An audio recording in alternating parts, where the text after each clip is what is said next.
Today I realized something.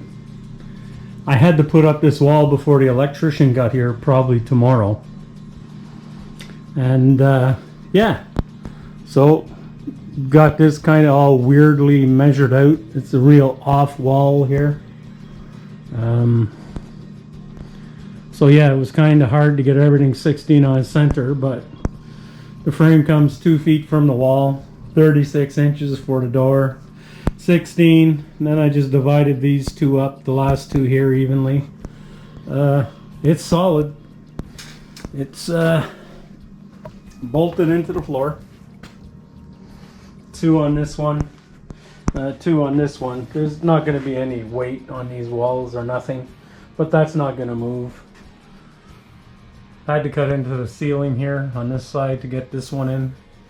But yeah, it's solid. So the game room, the insulation's done. And I said this wall here will be done, the door will be there. So it's a pretty big game room when you think about it. Well, when I think about it. It's pretty big, plenty of room. I have all the supports already built into the wall back there here to put the TV to hang in. But yeah, been quite a day. When you forget to put an entire wall in for the electrician, it's pretty bad. But it's done. It's in there. It's solid. It's gonna work.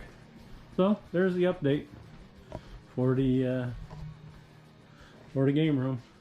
My buddy Ken here, once the electrician comes and the bathroom floor is all ceramic and the toilets in and everything, he's gonna come. We're gonna get the gyprock up and we're gonna get this thing smoked out. There's the update.